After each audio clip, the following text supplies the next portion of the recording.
বন্ধুরা, এক ঝটকায় উধাও হয়ে গেল প্রায় ৩২ লক্ষ কোটি টাকা।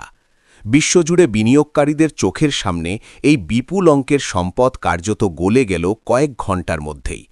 কারণ বিশ্বের সবচেয়ে শক্তিশালী ও নিরাপদ বলে বিবেচিত প্রযুক্তি সংস্থা মাইক্রোসফটের শেয়ারে নজিরবিহীন ধস। একই সঙ্গে ভারতের শেয়ার বাজারে রক্তক্ষরণ, আর ঠিক তার মাঝেই সোনা চাঁদির দামে এমন পতন যা গত কয়েক বছরে খুব কমই দেখা গেছে।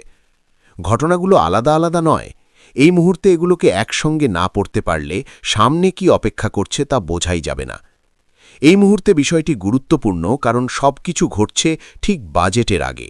ভারতের অর্থনীতি নিয়ে সরকারের আত্মপ্রশংসা, সংস্কারের গল্প, স্থিতিশীলতার দাবি, এই সব কিছুর মাঝখানে বাজার যেন সম্পূর্ণ ভিন্ন ভাষায় কথা বলছে। প্রশ্ন উঠছে, বাজার কি এমন কিছু দেখছে যা সাধারণ মানুষের সামনে এখনও স্পষ্ট করে বলা হচ্ছে না? ঘটনাটা খুব সরলভাবে শুরু করা যাক। বিশ্বের অন্যতম বড় প্রযুক্তি সংস্থা মাইক্রোসফটের শেয়ারে একদিনে প্রায় 10% কাছাকাছি পতন। এর ফলে সংস্থাটির বাজার মূল্য থেকে উধাও হয়ে যায় প্রায় $৩৫৭ বিলিয়ন। ভারতীয় মুদ্রায় যার অঙ্ক প্রায় ৩২ লক্ষ কোটি। এই পতন গত ৫ বছরে একদিনে মাইক্রোসফটের সবচেয়ে বড় ধস। বিনিয়োগকারীরা যাকে সেফ হেভেন ভাবতেন, সেই শেয়ারেই এত বড় ধাক্কা, এটাই প্রথম বড় অস্বস্তির জায়গা। এই খবর প্রকাশ্যে আসার সঙ্গে সঙ্গেই আন্তর্জাতিক বাজারে আতঙ্ক ছড়ায়। প্রযুক্তি খাতের শেয়ারগুলো চাপের মুখে পড়ে। আমেরিকার বাজারে যে ধাক্কা লাগে তার রেশ এসে পড়ে এশিয়ার বাজারে। আর ভারত, যেখানকার আইটি পরিষেবা রপ্তানি অর্থনীতির একটি বড় স্তম্ভ, সেখানেই ধাক্কা আরও তীব্রভাবে অনুভূত হয়। প্রেক্ষাপটটা এখানে ভীষণ গুরুত্বপূর্ণ। গত কয়েক মাস ধরেই ভারতীয় শেয়ার বাজার চাপের মধ্যে। কখনো একদিনে ১২ লক্ষ কোটি, কখনো ১০ লক্ষ কোটি, কখনো ৬ লক্ষ কোটি, এই ধরনের ক্ষতির খবর নতুন নয়। পুরো জানুয়ারি মাস জুড়েই বাজারের গ্রাফ নিম্নমুখী। এর মধ্যেই সবাই আশা করছিল বাজেটের ঠিক আগে শেষ ট্রেডিং দিনে হয়তো কিছুটা ইতিবাচক সেন্টিমেন্ট তৈরি হবে। সরকার অর্থনৈতিক সংস্কারের কথা বলবে, ভবিষ্যতের রূপরেখা দেবে, এই আশায় কিছুটা স্বস্তি আসবে। কিন্তু বাস্তবতা ঠিক উল্টো। বাজেটের আগের শেষ ব্যবসায়িক দিনেও সেন্সেক্স ও নিফটি নিম্নমুখী। আইটি সেক্টরের শেয়ারগুলিতে তীব্র বিক্রি। মাইক্রোসফটের ধস সেই আগুনে ঘি ঢালার কাজ করেছে। বাজার যেন স্পষ্ট বার্তা দিয়েছে, শুধু কথায় আর ভরসা নেই, ঝুঁকি এখন বাস্তব। সংঘাতের জায়গাটা এখানেই। একদিকে সরকার বলছে ভারতীয় অর্থনীতি শক্তিশালী, স্থিতিশীল, সংস্কারের পথে এগোচ্ছে। অন্যদিকে বাজার বলছে অনিশ্চয়তা বাড়ছে, ঝুঁকি কমছে না, বরং গভীর হচ্ছে। এই দুই বয়ানের মধ্যে যে ফাঁক, সেটাই সবচেয়ে বিপজ্জনক। মাইক্রোসফটের শেয়ার কেন এতটা পড়ল, সেই প্রশ্নের উত্তরও একমাত্রিক নয়। সংস্থার আয়ের রিপোর্ট প্রত্যাশা পূরণ করতে পারেনি। কিছু পরিষেবা থেকে যে লাভের আশা করা হয়েছিল তা আসেনি। ভবিষ্যৎ গ্রোথ নিয়ে বিনিয়োগকারীদের মধ্যে সন্দেহ তৈরি হয়েছে। কিন্তু প্রশ্ন হল, শুধু একটি কোম্পানির আয়ের রিপোর্ট কি এত বড় বৈশ্বিক প্রতিক্রিয়া তৈরি করতে পারে, নাকি এর পেছনে আরও গভীর কোনো ভয় কাজ করছে? এই ভয়টা আসলে প্রযুক্তি খাত ঘিরে। গত কয়েক বছরে প্রযুক্তি সংস্থাগুলির মূল্যায়ন অস্বাভাবিকভাবে বেড়েছে। কৃত্রিম বুদ্ধিমত্তা, ক্লাউড, ডিজিটাল পরিষেবা, এই সব কিছুর ভবিষ্যৎ সম্ভাবনার উপর ভর করে শেয়ার দর আকাশ ছোঁয়া হয়েছে। কিন্তু বাস্তব আয় আর ভবিষ্যৎ স্বপ্নের মধ্যে ফাঁক যত বাড়ে, পতনের ঝুঁকিও তত বাড়ে। মাইক্রোসফটের ধস সেই বুদবুদে প্রথম বড় ফাটল কিনা, সেটাই এখন আলোচনার বিষয়। এর সরাসরি প্রভাব ভারতের ওপর পড়ছে। কারণ ভারতীয় আইটি সংস্থাগুলির বড় অংশের রাজস্ব আসে আমেরিকা ও ইউরোপ থেকে। সেখানে যদি প্রযুক্তি খাতে বিনিয়োগ কমে, খরচ ছাঁটাই হয়, তাহলে তার ধাক্কা ভারতীয় আইটি কর্মসংস্থান ও রপ্তানিতে লাগবেই। বাজার এই আশঙ্কাকেই আগাম দামে ধরছে। এর মধ্যেই আরেকটি বড় ঘটনা ঘটছে।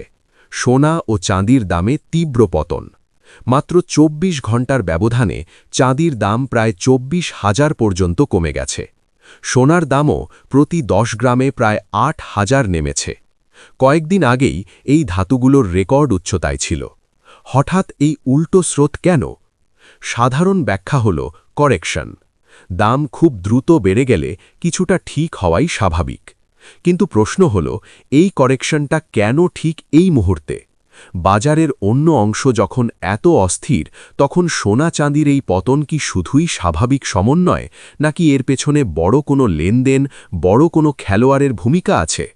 অনেক বিশেষজ্ঞই বলছেন সাম্প্রতিক সময়ে বাল্কে সোনা কেনা হয়েছে। কেন্দ্রীয় ব্যাংক থেকে শুরু করে বড় আর্থিক প্রতিষ্ঠান অনেকে নিরাপদ সম্পদ হিসেবে সোনার দিকে ঝুঁকেছে। সেই কেনাকাটার জেরেই দাম চড়েছিল। এখন যদি সেই সোনা বাল্কে বিক্রি হয়, তাহলে দাম হুড়মুড়িয়ে পড়বেই। প্রশ্ন হল, কে বিক্রি করছে আর কেন এখন? এই প্রশ্ন আমাদের নিয়ে যায় আরও বড় প্রেক্ষাপটে, আসন্ন বৈশ্বিক অর্থনৈতিক মন্দার আশঙ্কায়। আমেরিকার ট্যারিফ নীতি, বাণিজ্য যুদ্ধের উত্তেজনা, সুদের হার নিয়ে অনিশ্চয়তা, সব মিলিয়ে সেখানে আবার বড় মন্দার আলোচনা শুরু হয়েছে। কেউ কেউ বলছেন 2008-এর থেকেও ভয়াবহ কিছু আসতে পারে। যদি আমেরিকার মতো অর্থনীতি হোঁচট খায়, তার ঢেউ বিশ্বজুড়ে ছড়িয়ে পড়বে। ভারত তার ব্যতিক্রম হতে পারবে কি? এখানেই ক্ষমতার ইঙ্গিতগুলো স্পষ্ট হয়। বাজার কখনো মিথ্যে বলে না, এমন একটা কথা আছে। বাজার মানুষের আবেগ নয়, টাকার ভয়কে প্রতিফলিত করে। আজ বাজার যেভাবে আচরণ করছে, তাতে বোঝা যাচ্ছে বড় পুঁজি সতর্ক হচ্ছে, ঝুঁকি কমাতে চাইছে, নিরাপদ জায়গা খুঁজছে। আর যখন বড় পুঁজি সরে যায়, তখন তার চাপ সবচেয়ে বেশি পড়ে সাধারণ বিনিয়োগকারী, মধ্যবিত্ত সঞ্চয়কারীর উপর। এর সঙ্গে যুক্ত হয়েছে মুদ্রার আরেকটি সংকেত, রুপির অবমূল্যায়ন। ডলারের তুলনায় রুপি প্রায় 92-এ পৌঁছেছে। ইতিহাসে এই স্তর আগে দেখা যায়নি। এর মানে কি? এর মানে আমদানির খরচ বাড়বে, মুদ্রাস্ফীতি চাপ তৈরি করবে, বিদেশি ঋণের বোঝা বাড়বে। সরকার যদি বলে অর্থনীতি শক্তিশালী, তাহলে মুদ্রা এতটা দুর্বল কেন? এই প্রশ্নের উত্তর এখনও স্পষ্ট নয়। এর প্রভাব বহুমুখী। শেয়ার বাজারে যারা বিনিয়োগ করেছেন, তাদের সঞ্চয় ঝুঁকির মুখে। সোনা চাঁদিতে যারা নিরাপত্তা খুঁজেছিলেন, তারাও বিভ্রান্ত। চাকরি, বিশেষ করে আইটি এবং রপ্তানি নির্ভর খাতে অনিশ্চয়তার মেঘ। আর সাধারণ মানুষের দৈনন্দিন জীবনে দাম বাড়ার আশঙ্কা, আয়ের নিরাপত্তা নিয়ে ভয়। এই পরিস্থিতিতে বাজেটের গুরুত্ব কয়েক গুণ বেড়ে যায়। শুধু কর ছাড় বা ভর্তুকির ঘোষণা নয়, মানুষ জানতে চায় সরকার বাস্তবতা কতটা স্বীকার করছে, বৈশ্বিক ঝুঁকি সম্পর্কে কি ভাবছে। যদি সত্যিই বড় কোনো আর্থিক ঝড়ের আভাস থাকে, তাহলে তার জন্য কি প্রস্তুতি নেওয়া হচ্ছে। কিন্তু এখানেই আবার একটা প্রশ্ন উঠে আসে, সরকার কি সব তথ্য প্রকাশ করতে চায়, নাকি আতঙ্ক এড়াতে কিছু সত্য আড়াল রাখা হচ্ছে? ইতিহাস বলে, বড় আর্থিক সংকটের আগে সাধারণত আশ্বাসের বন্যা বইতে থাকে। বলা হয় সব ঠিক আছে, আর ঠিক তখনই ধাক্কাটা আসে। আজকের বাজারের আচরণ, মাইক্রোসফটের ধস, সোনা চাঁদির অস্থিরতা, রুপির পতন, এই সব কিছু একসঙ্গে পড়ে দেখলে একটা অস্বস্তিকর ছবি ফুটে ওঠে। এটা কি শুধুই সাময়িক অস্থিরতা, নাকি গভীর কোনো সমস্যার লক্ষণ? এই প্রশ্নগুলোর সরাসরি উত্তর এই স্ক্রিপ্ট দেবে না, কারণ উত্তর এখনও পরিষ্কার নয়। কিন্তু প্রশ্নগুলো এড়িয়ে যাওয়া যাবে না। বাজার কেন এত ভয় পাচ্ছে? বড় পুঁজি কেন সতর্ক হচ্ছে? সরকার কি আসন্ন ঝুঁকির জন্য যথেষ্ট প্রস্তুত? আর সাধারণ মানুষ, যার সঞ্চয়, চাকরি, ভবিষ্যৎ এই অর্থনীতির সঙ্গে জড়িত, সে কি সত্যিটা জানছে? এই মুহূর্তের সবচেয়ে বিপজ্জনক বিষয় হল আত্মতুষ্টি। যদি ধরে নেওয়া হয় সব ঠিক হয়ে যাবে, তাহলে ধাক্কাটা আরও বড় হতে পারে। বাজার আজ যে সতর্ক সংকেত দিচ্ছে, সেটাকে গুরুত্ব দিয়ে শোনা জরুরি। শেষ পর্যন্ত প্রশ্নটা সেখানেই এসে দাঁড়ায়, এই ৩২ লক্ষ কোটি টাকার ধস কি কেবল একটি দিনের ঘটনা, নাকি আসন্ন বড় আর্থিক পরিবর্তনের প্রথম ইঙ্গিত? বাজেট কি সেই বাস্তবতার মুখোমুখি হবে, নাকি শুধু আশ্বাসের ভাষণেই সীমাবদ্ধ থাকবে?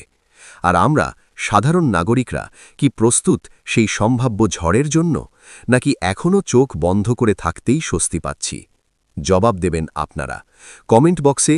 এবং আমাদের বিশ্লেষণ ভালো লাগলে রিসার্চ বাংলা নিউজ ইউটিউব চ্যানেলটিকে সাবস্ক্রাইব করে আমাদের পাশে থাকুন। ধন্যবাদ।